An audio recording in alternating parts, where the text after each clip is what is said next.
Oh, it's so intense.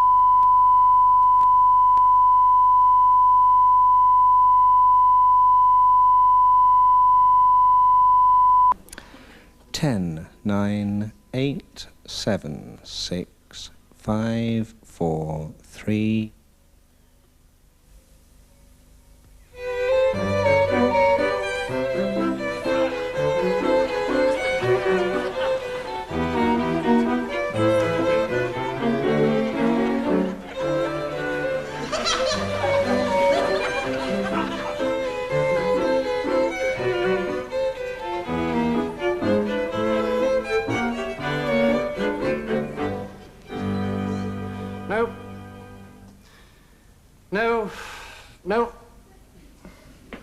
No, I'm sorry, but no. No. Look, now listen, I'm not going to do it this week. No, I'm sorry, no, the series ended last week. I said 6, but there was a strike and that wasn't my fault, was it? Well, you've got to have something. I mean, what about edited motocross highlights? Or Horse of the Year show, or inter-counties basket weaving or something? Well, how about a cheap tatty review? All right, that suits you. Cheap tatty review, then. Stand by and... Shoot!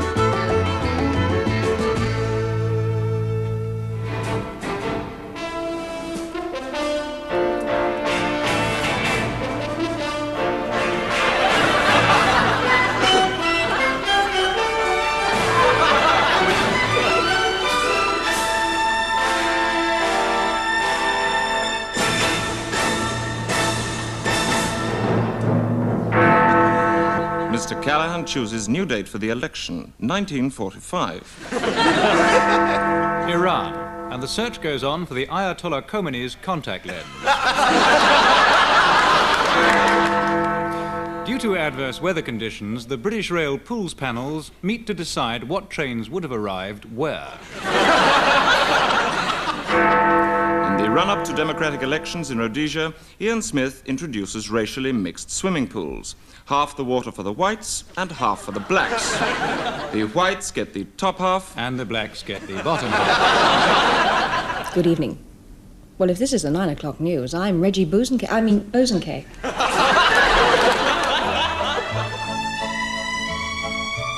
The story so far, the continuing saga of a topical British family. Dad Wilkins is a civil servant with a problem. What if his strike clashes with the election? Will a country with neither civil servants nor government plunge into complete and utter order? But Mum, a fervent Liberal Party worker, is just back from Edge Hill, where she says David Steele was so cock-a-hoop he was feeling 4 feet tall. But meanwhile, up at the laundrette, Great Aunt Phoebe has admitted buying Israeli oranges and fears the Arabs may take reprisals by not sabotaging the Eurovision Song Contest. But she has just returned from visiting cousin Sid in Parkhurst, who is refusing the prison sex visits urged by René Short. He says he doesn't want to have sex with René Short. Grandpa is poorly, but in the absence of normal hospital services, he has been referred to a consultant archaeologist. And, having read that Sophia Loren wants to have another baby, he writes offering his services. But why do his letters remain unanswered? George and Nigel have had a tiff after learning that men in the south of England are better in bed than men in the north of England. But Lottie says that anybody is better off in bed than in the north of England. But Lottie has just finished a scarf for cousin Cedric, who has just lost his job as a race relations officer for no apparent reason.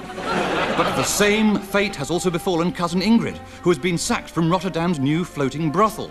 But is she wise to claim unfair dismissal on the grounds that the constant rocking motion made her feel queasy and the sea made her feel sick as well? But will tragedy unite the family with the sudden death of neighbour Mrs. Prendergast, who was halfway through an operation for the removal of a vital organ when a hospital shop steward shouted, "One out, all out"?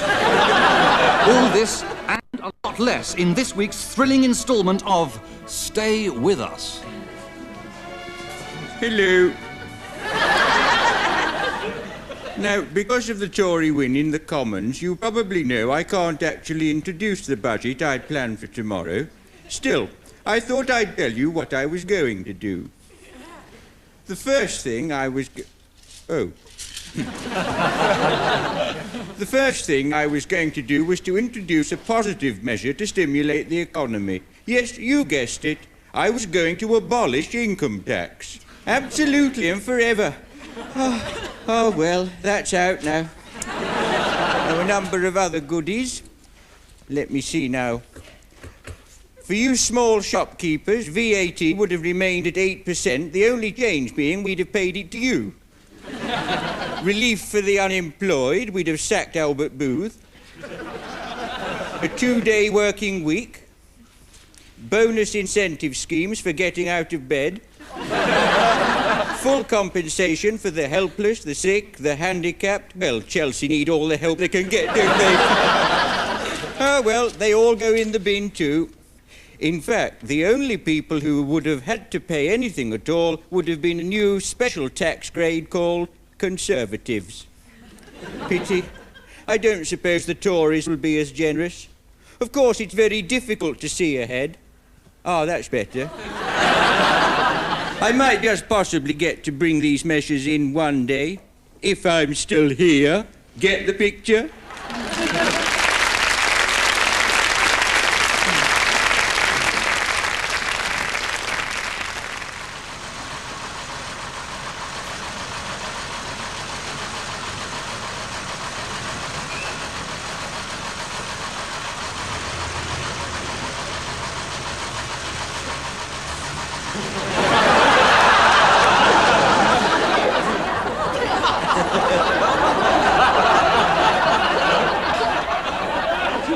All the case histories prepared for this series of conferences, you will find that there is in common in the techniques and organization.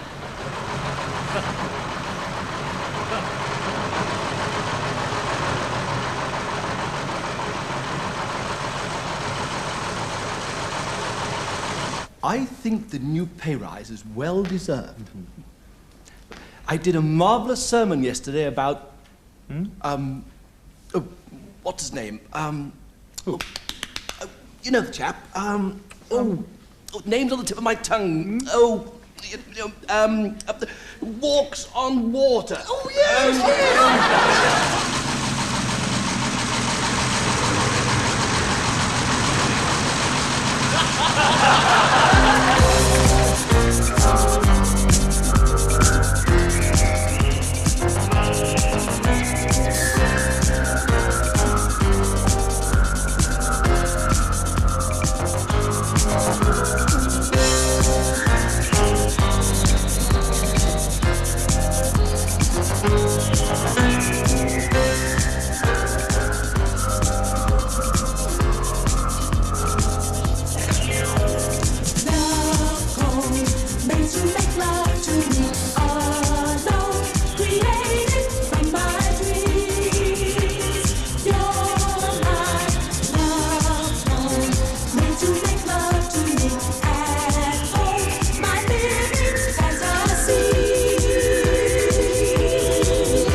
Now here is the late football result.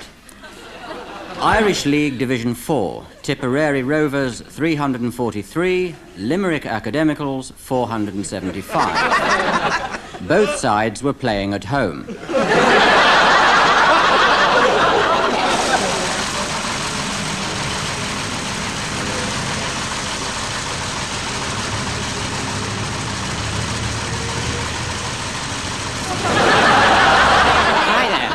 I bring greetings from ex-President Nixon.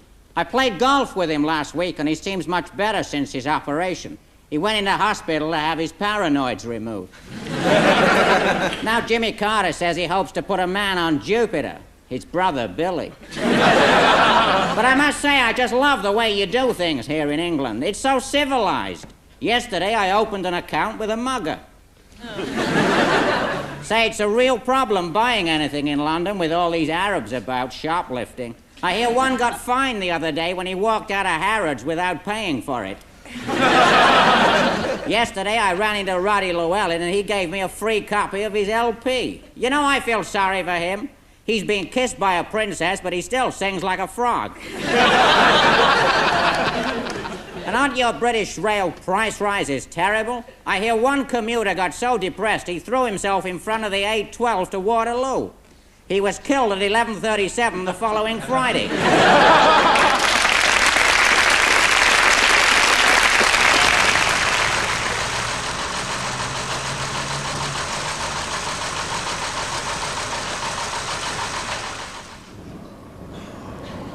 This is Greenland, the dandruffed forelock of the world, a land of opposites. On the one hand, desolate expanses of snowbound wastes, and just opposite, more desolate expanses of snowbound wastes. But today, Greenland is in the grips of election fever.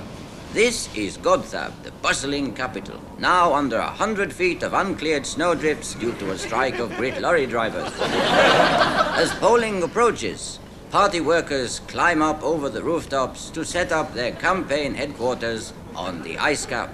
And there they plan their election strategy. The leaders of Greenland's two main political parties differ greatly in appeal and style. Nono Nanook, the man of the left, identifies with the underdog. His opponent, Lars Boogaloo, adopts a more conservative approach. From every ice floe, his slogans exhort the electorate to keep their options wide open and their fly buttons firmly closed. In a land where many of the constituencies have no constituents, the Greenlanders have evolved their own electoral system. Instead of the voters going to the polls go to the voters. When elections are due, the returning officer sets off on his 4-year trek around the island to collect the votes. Already in front of him, the two party leaders who will try to get to the electors first. Whenever the returning officer encounters a voter, he is obliged by law to construct a polling booth. This is the 16th today. Then the comings and goings of every voter are checked by a teller, by which time the candidates are on their way again, a close check being kept on their mileage to ensure they do not fiddle their election expenses. With them travel the press, led inevitably by the ubiquitous Professor Rube Mackenzie with his swingometer and other studio gadgets. And so at last the lengthy election procedure draws to its close. And when the last vote is in the ballot box, the candidates follow the returning officer back to Godthab for the final count.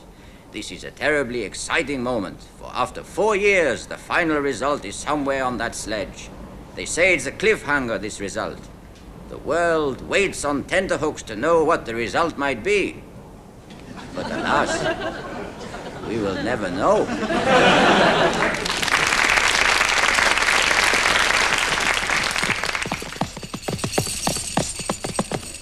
All right, Your Majesty, you're surrounded. Now come out with your head under your arm. My Lord Mayor! My Lady Mayoress? My lords, ladies, gentlemen, and members of the press. There comes a time when we must all stand up and be counted. I am standing up now and can be counted. 1. And with an election pending, ones are about to become singularly important. Because Britain is facing the gravest constitutional crisis since 1380. And you know, many of us still remember the dark days. And if we're going to prevent the lights going out on our lives once more, we must ask ourselves crucial questions.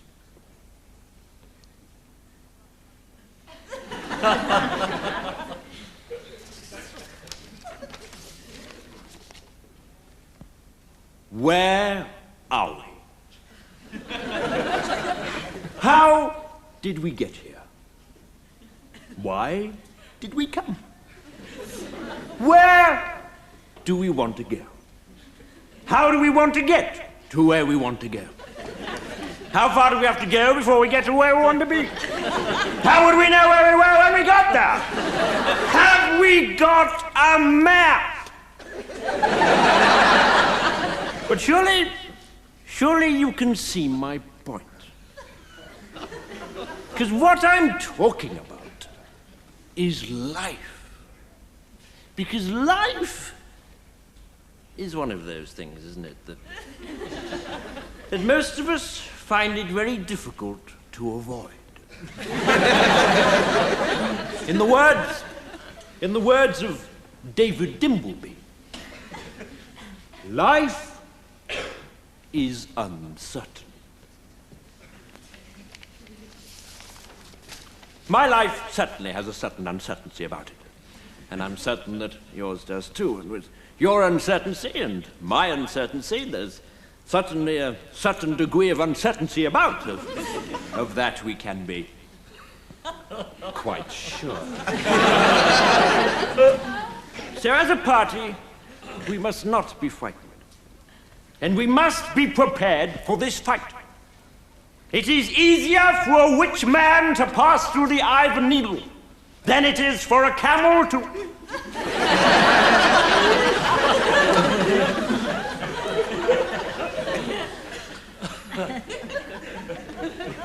than it is for a camel to...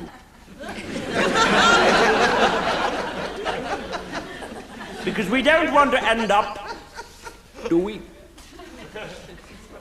Like the blind man in the dark room, looking for the black cat. That isn't there. Nice, thank you very much.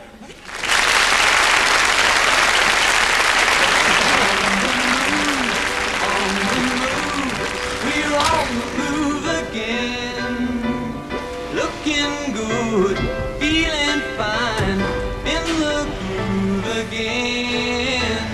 Life is an open book when you open your eyes and look, but you gotta keep moving. Yes, you gotta keep moving.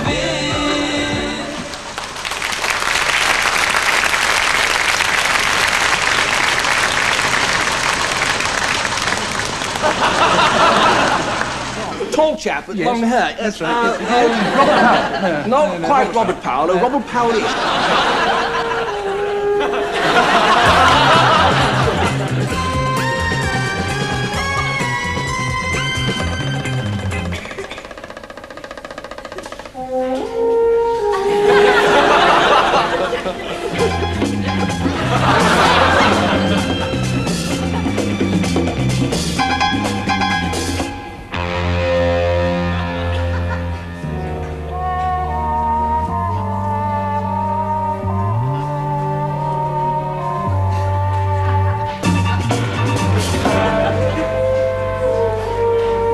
all because the lady loves publicity.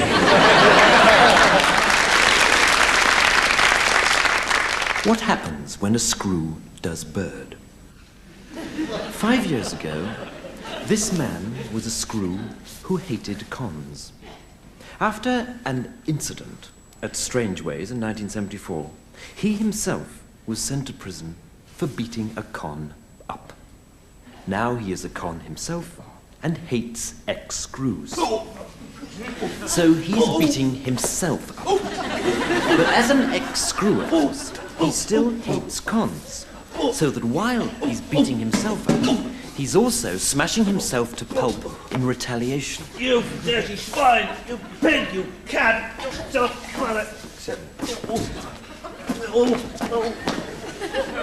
Excuse me.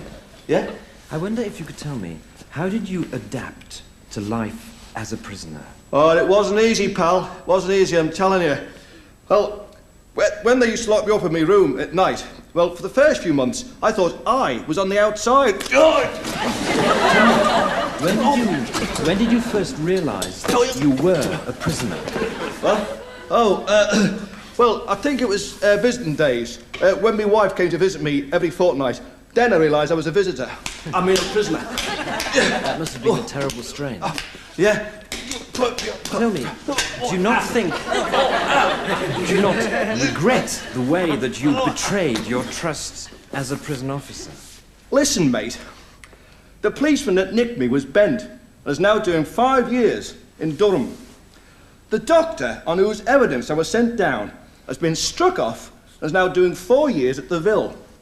And the judge who sent me down is doing 2 years for drunken driving in Durham. That's appalling. Isn't it? Why don't you complain to your MP? Good idea. Hey, Stonehouse, what do you think?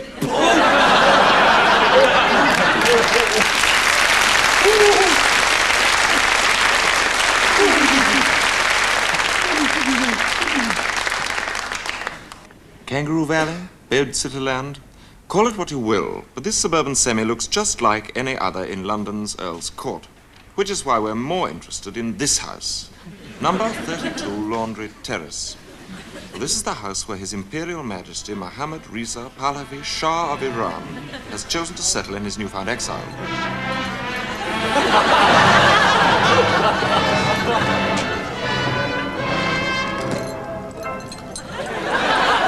Disillusioned and believed to be suffering from mental fatigue, he has shed all vestiges of his former pomp and glory and now looks just like any other citizen. Far cry indeed from the imperial palace at Tehran.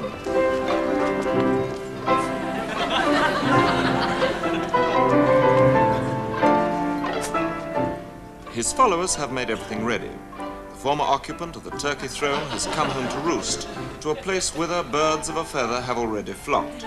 Wanted men, the fallen from grace, imposed monarchs, lost causes, innocent persons, and ordinary people desperate.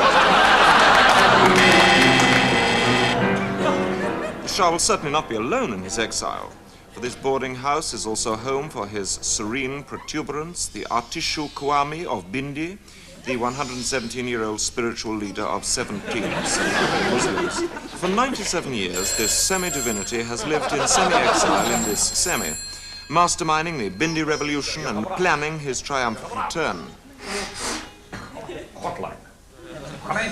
He has been waiting for his time to come. Wilderness years spent as scholar, politician, pastor, author, public nuisance, and all Islam backstroke champion.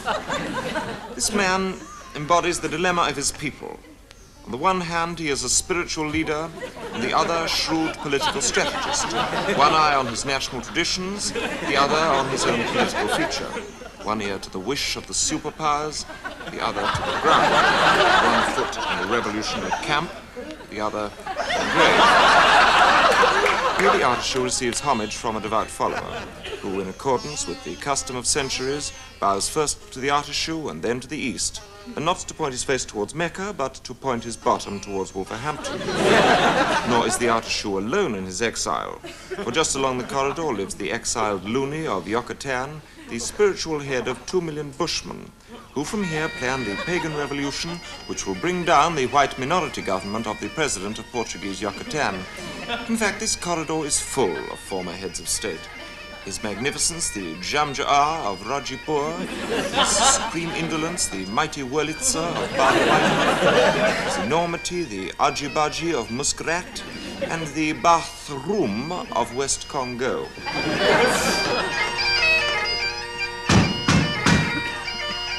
They are all here, keeping themselves to themselves in the manner of the divine yo-yo of Hanky-Panky, who's been on hunger strike for the last 18 years, and challenged holder of the record for the longest-lasting fruit gum. Similarly, the Artishu exhorts his followers in Bindi to acts of civil disobedience. His taped homilies urging the faithful to ring doorbells and run away, put matchsticks in lift doors and spiders in baths, in fact, anything to embarrass the government, have to be smuggled into the country in clever ways so as to foil the ever-vigilant customs authorities. The risks are enormous, both for the Artishu himself and for these courageous carrier pigeons of the Freedom Army. All volunteers, many of them making their first and last service behind the enemy lines. If caught, they face summary execution. Against overwhelming odds, the Artishu lives in hope.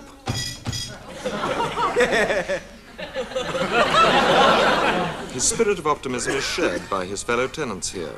Men like Kevin Ibn Saud, Young King Cole, Kunta Kinte Jr., Elvis Borgia, Maurice the Hun, and Brian Bismarck, who claims direct lineal descent from the legendary Arthur Knuckles Bismarck of Barnsley.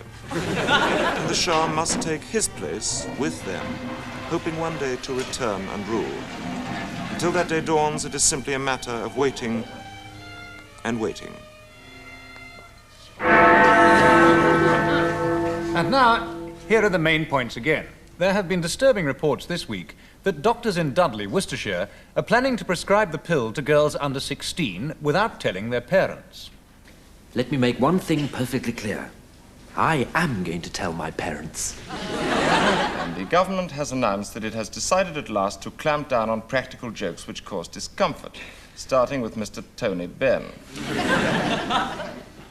And in the wake of the Islamic referendum last Friday, the Ayatollah has decided not to close all cinemas. But in future, only Islamic films will be shown. Films like Purdah on the Orient Express, The Man in the Iron Mosque, and 28 Brides for 7 Brothers. This morning, Chrysler revealed their new Avenger. And if all goes well, next month they'll make another one. The Eurovision Song Contest. It was revealed today that the Italian entry, I Can't Get No Contraception, was taken off after the Pope advised them to pull out at the last minute. And finally, the controversial genetic engineering conference taking place at Y College in Kent this week. Despite heavy criticism, the conference, organised jointly by the Royal Society and by the Committee on Genetic Experimentation, will remain absolutely private. Suspicions as to why the conference should need to be closed to the press have been allayed by a spokesman in an exclusive interview with Not the 9 O'Clock News. I honestly do not know what all the fuss is about. There's been almost no advance in genetic experimentation over the last 30 years. And anyone who says otherwise would need his legs examining. Now, if you'll excuse me, good night.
Mr. Faulty, I don't understand. Ayatollah Khomeini's contact lens.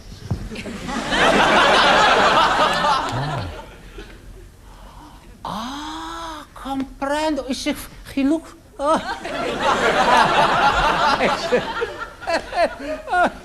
It's very funny. It's very, very good. It's good.